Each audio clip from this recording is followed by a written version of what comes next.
Assalamualaikum warahmatullahi wabarakatuh. Hi guys, thanks a bunch for tuning my channel. I'm Maya Arila, your Islamic storyteller.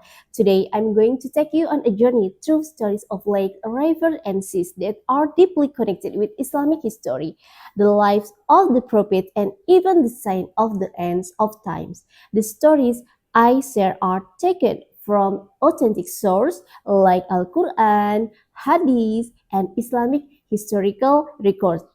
Together, we will explore how water was not only a source of life, but also a witness to miracles, battles, and lessons that remain for us until today. So stay with me and let's dive right into these stories. Lake Buhaira. Let's begin with a small lake in Syria that witnessed an important moment in the Prophet's youth. This is Lake Buhaira, located in what is now southern Syria. During a trade journey with his uncle Abu Talib, the young Muhammad SAW stopped near this lake. There, a Christian priest named Buhaira noticed the sign of prophethood in him. He warned Abu Talib to take Muhammad back and protect him. And early recognition of the prophet's special role long before the time of revelation. Lake Tiberias, Sea of Galilee. Another lake with deep meaning is Lake Tiberias, also known as the Sea of Galilee, located in northern Palestine near Jordan and Syria. In long hadith narrated by Tamim ad-Dari, he and his group were shipwrecked on an island where they encountered the Dajjal, chained and waiting. The Dajjal asked, "Does Lake Tiberias still have water?" When they replied that it was full, he said, "One day its water will dry up." This same lake is also connected to the story of Gog and Magog, or Ya'juj and Ma'juj, who will one day drink from it until it's nearly dry. The fact that Lake Tiberias continues to shrink today serves as a powerful sign of how close we are to the what has been foretold in the Hadith and Quran. Centuries later, near this very lake, another chapter of Islamic history unfolds. In 1187, Sultan Salahuddin al-Ayyubi led the Muslim army against the Crusaders at the Battle of Hittin. The Crusaders were trapped in the hills without water. While Salahuddin's force controlled the area near the lake, Akhos and Turkey, the Crusaders were defeated, and this victory opened the way for the liberation of Jerusalem. Now let's move to the great river that shaped civilization. In Egypt, the Nile River is located as the lifeblood of an ancient civilization. The Quran refers to it as Al-Yam, when the mother of Prophet Musa placed him as a baby inside a basket and set him afloat until he reached the palace of Pharaoh. Centuries later, during the time of Khalifah Umar ibn Khattab, the Nile became part of Islamic history once again. At the time, the people of Egypt still practiced a Jahiliyyah tradition, sacrificing a young girl to keep the river from drying up. Amr ibn al-As, the Muslim commander, wrote to Umar bin Khattab for guidance. Umar replied with a letter, then said, "If you flow by your own will, then do not flow. But if you flow by the command of Allah, then flow on." The letter was drawn into the Nile, and the river continued to flow strongly without that ritual, showing how Islam came to an old practice and uphold pure faith. Okay, guys, let's to the next story. Are you still focused? Okay. Let's travel to east to the Euphrates River, located in modern-day Iraq. Flowing alongside the Tigris, together they gave birth to Mesopotamia, one of the world's oldest civilizations.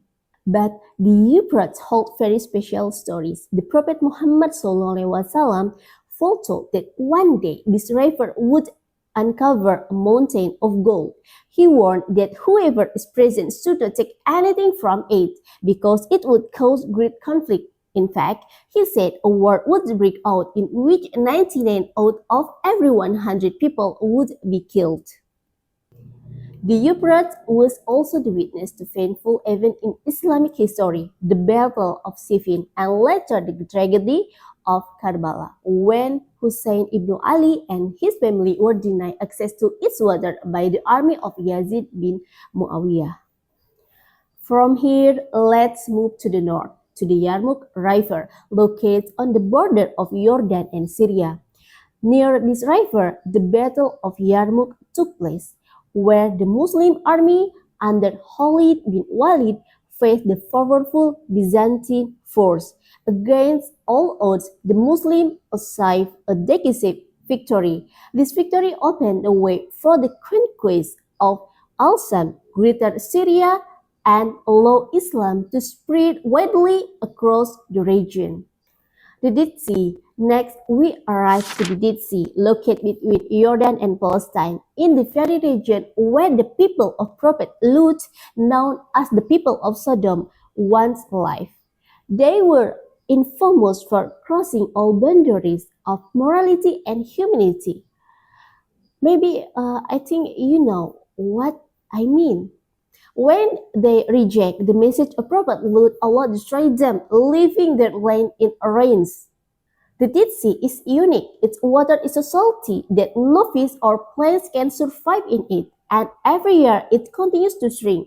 This place stands as a lasting sight and reminder of the consequence of turning away from Allah's guidance.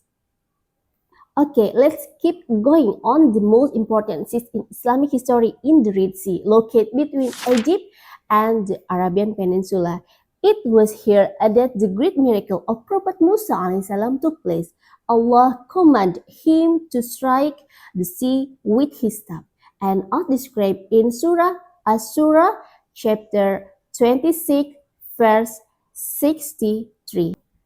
Then we inspired to Musa, strike the sea with your staff, and each part and each side was like a huge firm mass. The sea split open, creating a dry path in the middle, while the water on both sides stood tall like two giant walls. Musa (AS) and his people walked safely across, while Fir'aun and his army were drawn behind them. And we move to the Majma al-Bahrain. Do you know what is Majma al-Bahrain? This is one of my favorite passage. I truly love this surah. In Surah Ar-Rahman, chapter 55, verse 19 to 20, Allah describes Majma al-Bahrain, the meeting of two seas that do not meet. Bismillahirrahmanirrahim. Marajal bahraini yaltaqiyan bainahuma barzakhul la yabghiyan. He released the two seas flowing side by side. Between them is a barrier which they do not cross. He released the two seas flowing side by side. Between them is a barrier which they do not cross. And today we can see this sign with our own eyes. Two seas flowing next to each other, different in color and density, yet separated by an invisible barrier. It's living fruit, exactly as Allah described in the Quran. Other stories involving bodies of water come from early Islamic histories. The Red Sea and the Persian Gulf were vital trade routes that helped build civilization during the early days of Islam and spread its teaching for us and white. In the past, rivers and lakes bore witness to the journey of the Ummah from Yarmuk to Tiberias, echoing victory and history. Today, the sea bears witness. The Mediterranean remembers 2010 when the Mafi Marmara was raided and its waters became a corridor of hope for Gaza. The spirit live on, and in 2025, the Medellin set sail with aid and message that solidarity cannot be blocked, even though it was seized in international waters. Now, the global summit flotilla carries that legacy. 65 ships from 44 nations on its first day. The lead vessel faced a drone warning, yet the flotilla pressed forward toward to Gaza. From rivers and lakes to the open sea, water has always been a witness to the Ummah struggle for freedom, dignity, and steadfastness. As one Muslim said, you can cut all the flowers, but you cannot stop the spring from coming. Thanks, I have completed my story. If I got anything or you want to add something, let's chat about in the comment below. Your support means a lot, so don't forget to hit like, subscribe button, and share this video with your friends. Catch you in the next story. Bye bye. Assalamualaikum warahmatullahi wabarakatuh.